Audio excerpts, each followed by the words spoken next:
আসসালামু আলাইকুম। সন্ধে ৭টা। বাংলাদেশ বেতার, রাজশাহী। স্থানীয় সংবাদ পড়ছি গোলাম মর্তুজা হেনা। রাজশাহীর জেলা প্রশাসক আফিয়া আখতার বলেছেন, নির্বাচনকালীন দায়িত্বশীল ও নিরপেক্ষ সাংবাদিকতা গণতন্ত্রকে শক্তিশালী করে। গুজব ও অপতথ্য প্রতিরোধে সাংবাদিকদের আরও সতর্ক ও পেশাদার ভূমিকা পালন করতে হবে। সঠিক তথ্য উপস্থাপনের মাধ্যমে জনগণের আস্থা অর্জনই সাংবাদিকতার মূল লক্ষ্য হওয়া উচিত। তিনি আজ জেলা প্রশাসকের সম্মেলন কক্ষে রাজশাহী জেলার সাংবাদিকদের জন্য নির্বাচনকালীন সাংবাদিকতা বিষয়ক 2 দিনব্যাপী প্রশিক্ষণ কর্মশালার সমাপনী অনুষ্ঠানে প্রধান অতিথির বক্তব্যে এসব কথা বলেন। প্রেস ইনস্টিটিউট বাংলাদেশ পিআইবি এই প্রশিক্ষণের আয়োজন করে। অনুষ্ঠানে সভাপতিত্ব করেন পিআইবির মহাপরিচালক ফারুক ওয়াসিফ। সভাপতির বক্তব্যে তিনি বলেন, নির্বাচনকে শান্তিপূর্ণ করতে সাংবাদিকদের গুরুত্ব সবচেয়ে বেশি, কারণ নির্বাচনকালীন সাংবাদিকতায় নানা চ্যালেঞ্জ মোকাবেলায় প্রশিক্ষণের বিকল্প নেই। পিআইবি আগামীতেও সাংবাদিকদের দক্ষতা বৃদ্ধিতে এমন প্রশিক্ষণ অব্যাহত রাখবে। 2 দিনব্যাপী এই প্রশিক্ষণে নির্বাচনকালীন সংবাদ পরিবেশনের নৈতিকতা, আইনগত দিক, নিরাপত্তা ও পেশাগত চ্যালেঞ্জ নিয়ে আলোচনা করা হয়। এতে রাজশাহীতে কর্মরত প্রিন্ট, ইলেকট্রনিক ও অনলাইন গণমাধ্যমের প্রায় 50 জন সাংবাদিক অংশগ্রহণ করেন। আগামী 12ই ফেব্রুয়ারি আসন্ন ত্রয়োদশ জাতীয় সংসদ নির্বাচন ও গণভোট উপলক্ষে গণবিজ্ঞপ্তি জারি করেছে রাজশাহী মেট্রোপলিটন পুলিশ আরএমপি।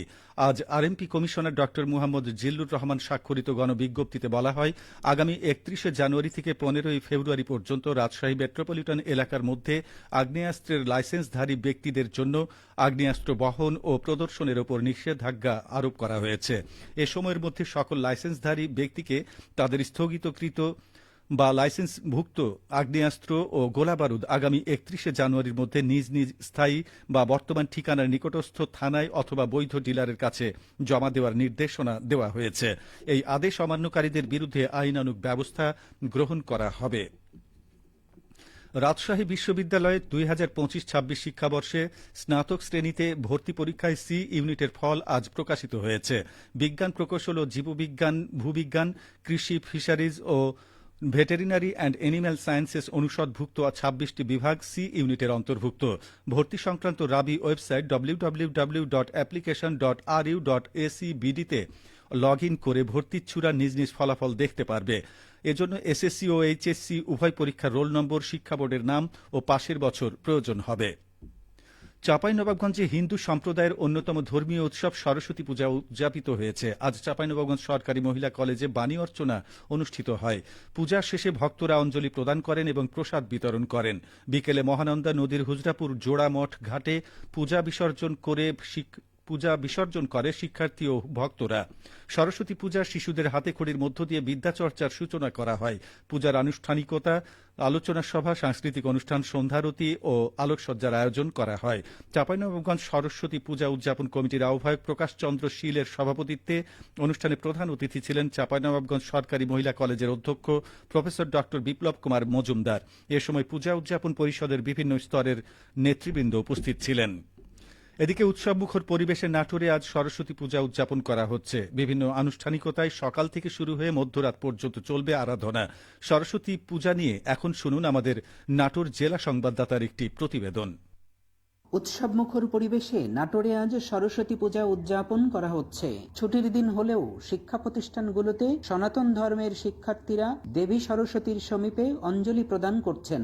তারা বললেন, মা সরস্বতীর কাছে আমাদের একটাই চাওয়া যে আমরা যেন ভালোভাবে পড়াশোনা করে মা বাবার মুখ উজ্জ্বল করতে পারি, দেশের কল্যাণ করতে পারি। নাটোর নববিধান বালিকা উচ্চ বিদ্যালয়ের প্রধান শিক্ষক বিমান সরকার বলেন, প্রতি বছরের ন্যায় এবছরেও আমার নববিধান উচ্চ বালিকা বিদ্যালয়ে বিদ্যার দেবী সরস্বতীর আরাধনার আয়োজন করা হয়েছে এবং স্বতঃস্ফূর্তভাবে আমার শিক্ষার্থীরা অংশগ্রহণ করেছে। বাংলাদেশ পূজা উদযাপন পরিষদ নাটোর জেলা শাখার ভারপ্রাপ্ত সভাপতি অ্যাডভোকেট খগেন্দ্রনাথ রায় বলেন, সরস্বতী হচ্ছে বিদ্যাবুৎ। তিনি সকলকে বিদ্যা দান করে থাকেন।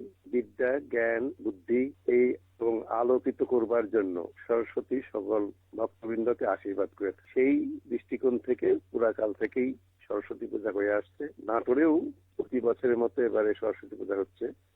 নাটোর জেলার সব জায়গাতে সুষ্ঠুভাবে, সুন্দরভাবে সরস্বতী পূজা অনুষ্ঠিত হচ্ছে। শুক্লা পঞ্চমীর অমীয় লগ্নে সরস্বতী দেবীকে বরণ করে আসনে প্রতিস্থাপন করা হয়। আলোকসজ্জায় সজ্জিত মণ্ডপগুলোতে ভক্তিমূলক গান, প্রসাদ বিতরণ এবং সন্ধ্যা আরতির আয়োজন করা হয়েছে। ফরাজি আহমদ, রফিক বাবন, নাটোর জেলার সংবাদদাতা, বাংলাদেশ বেতার, রাজশাহী। সবশেষে আবহাওয়া। আজ রাজশাহীতে সর্বোচ্চ তাপমাত্রা ছিল 26.2 ডিগ্রি এবং সর্বনিম্ন 10.9 ডিগ্রি সেলসিয়াস। সন্ধ্যে 6টায় বাতাসে আপেক্ষিক আর্দ্রতার পরিমাণ ছিল 79%। রাজশাহী ও পার্শ্ববর্তী এলাকায় আগামীকাল সূর্যোদয় ভোর 6টা49 সংবাদ শেষ হল। আমাদের পরবর্তী স্থানীয় সংবাদ প্রচারিত হবে আগামীকাল সকাল 8টা10। বাংলাদেশ